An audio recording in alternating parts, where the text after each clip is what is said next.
For the first time since astronauts visited it in May, Hubble is opening its upgraded eyes. Brand new and repaired instruments have facilitated a spectacular reveal of the observatory's new capabilities. The moment many have been waiting for has arrived. Hubble is back and better than ever.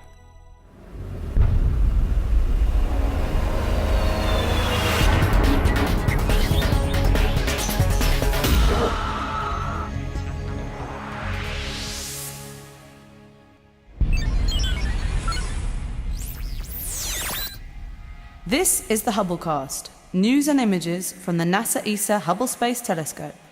Travelling through time and space with our host, Dr. J, aka Dr. Joe Liska. Hello and welcome back to the Hubblecast. As I'm sure some of you have noticed, we haven't seen any new images coming from our favourite telescope lately. Now that's of course because in May 2009, 7 daring astronauts spent 30 spacewalking hours repairing Hubble and replacing some of its instruments. Now Hubble is of course unique in that it is the only space telescope that can be serviced by humans, and the astronauts really made the most of their last visit. Now the fruits of their labour are finally ready for everyone to see. In this episode we're going to show you Hubble's first observations after the servicing mission.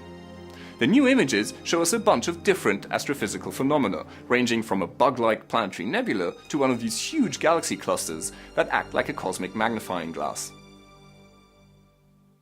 When new instruments are brought from Earth to Hubble, they need a chance to eliminate any trapped gases that could cause interference with their performance. This is a process called outgassing. Once that procedure is complete, scientists work with engineers to ensure that instruments are properly calibrated, so the quality of the data is top-notch. After an incredible 16 years of service, the much celebrated WIFPIC 2 or Wide Field Planetary Camera 2 has now finally been retired. Instead, we now have WIFC 3, the Wide Field Camera 3. This new camera has imaged a stellar jet about 7,500 light-years away in the Carina Nebula. What is going on here is that we have an infant star about 8 times as massive as the Sun, which is causing quite a stir. What the WIFC 3 image reveals is a pillar of gas, and it's at the center of this gas cloud that the young star is forming. Now the star is surrounded by swirling gas and dust, and some of this material is being pulled into the star by its gravity. As a result of this tumultuous process, a jet is formed, and the interaction of this jet causes shockwaves and intense heat, which ionizes the surrounding gas, thus causing it to glow. Truly the most powerful camera ever sent into space, the new WIFC 3's capabilities in both the visible and the infrared are an unbeatable combination and complement Hubble's other instruments, especially the advanced camera for surveys. Moving from visible to infrared, in the image of the Carina Nebula, we see the nebulosity fade and the baby star and its emission jets are revealed. WIFC 3's impressive infrared capability reveals hundreds of stars and the jet itself, hidden behind the dust and gas. Stephan's quintet is a stunning collection of 5 galaxies. 4 of these galaxies' destinies are literally bound together. As they crash into each other at breakneck speed, gas is ripped from the galaxies and produces the distinctive tidal tails.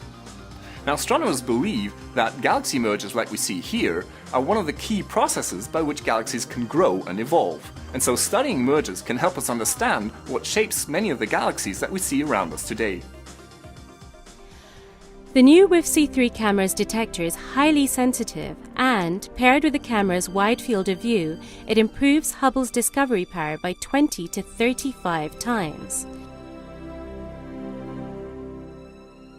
The wide field of view and clear resolution of WIFC 3 will enable forensic searches that lead to clues about the collisions and mergers between galaxies, as seen in the beautiful swirling chaos of Stephan's quintet. WIFC 3 has also zoomed in on one very hot cosmic bug. NGC 6302 is a planetary nebula that is better known as the Bug Nebula or the Butterfly Nebula, and it's pretty easy to see why. The source of the nebula is an extremely hot dying star, which was once about 5 times the mass of the Sun. It has now evolved into a red giant, and its life will soon come to an end. But it's not going quietly. The improvement in resolution provided by WIF-C3 is clear, but this new image reveals so much more. WIF-C3 is equipped with a wide variety of filters that isolate light emitted by various chemical elements, allowing astronomers to infer properties of the nebular gas, such as its temperature, density, and composition. The reddish outer edges of the nebula are due to light emitted by nitrogen, which marks the coolest gas visible in the picture.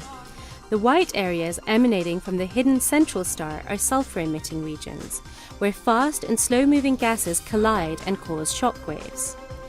The image also shows numerous finger-like projections pointing back to the star, which may mark denser blobs in the outflow that have resisted the pressure from the star. Hubble's newly repaired advanced camera for surveys has eyed a fascinating galaxy cluster called Abell 370. This is one of the places in the universe where Einstein's theory of general relativity really comes to life. The image captures the phenomenon of gravitational lensing. If you have a galaxy that sits behind a really massive object like a galaxy cluster, then the light from that background galaxy gets bent by the gravitational pull of the foreground cluster as the light passes the cluster. Now this process can seriously distort the image of the background galaxy, often making it look like an arc. It also magnifies the image of the galaxy, and so the cluster acts sort of like a cosmic magnifying glass. Although Abell 370 has been imaged by other telescopes, this Hubble ACS image is the most detailed yet. In the large, striking orangish arc, the curvature of the arc abruptly changes to turn around the smaller galaxies as the light is warped by their gravity. This prominent arc seems to appear several times in the image, as if copied and pasted onto other parts of the sky. Another incredible example of the level of detail is in the arm of the spiral galaxy at the bottom right in the image. The arm is strongly bent or distorted by a foreground galaxy. The new Cosmic Origin Spectrograph COS and the repaired Space Telescope Imaging Spectrograph STIS are providing us with the capability of taking spectra in ultraviolet light. Now, astronomers have pointed these instruments towards Eta Carinae, which is a rather large and unstable binary star system. Now, this pair of stars has a tendency towards violent outbursts, and astronomers have used COS and STIS to identify some of the elements in the material that is forcefully being ejected by this duo. Hubble also captured the aftermath of the death of a massive star in the Large Magellanic Cloud, an irregular galaxy close to our own Milky Way. The object, known as N132d, lies roughly 170,000 light-years away and provides an exceptional opportunity for forensic analysis of the life and demise of a massive star. In addition to the stunning visual image that highlights a cloud of pink emission gas and soft purple wisps, the COS instrument gives astronomers clues to the chemical processes deep inside the star. Another object spied by two of Hubble's new and repaired instruments is the barred spiral galaxy Macarian 817. Now, this galaxy has a very bright nucleus, and that's because it harbors a supermassive black hole right at its center, which is being fueled with gas from the galaxy. This is called an active galactic nucleus, or AGN. In many other galaxies, the AGN can be so bright that it outshines the whole rest of the galaxy. Looking like a brightly decorated Christmas tree, this image is actually a small part of the huge globular cluster called Omega Centauri. Although held together by gravity, the stars in this cluster are at different stages of life. And, thanks to WIF-C3's sensitivity, we are treated to a twinkling array from yellow-white midlife stars, like our own Sun, to retiring red giants. Although the stars are close together, WIF-C3's sharpness can resolve each of them as individual stars. Hubble is well into its 19th year of observations, but it continues to keep a watchful eye on the universe. Although Hubble may be middle-aged by spacecraft standards, it is definitely not slowing down. Equipped with a powerful set of new and repaired instruments, this scientific icon is continuing its quest to unravel the secrets of the cosmos, to link us to our distant past, and to give us a reason for another episode. This is Dr. J, signing off for the Hubblecast.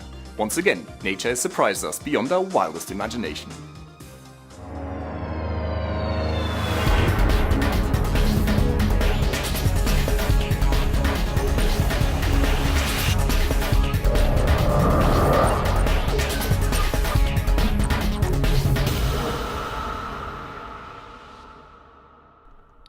Now that you've caught up with Hubble, make sure to get the latest from the ground too.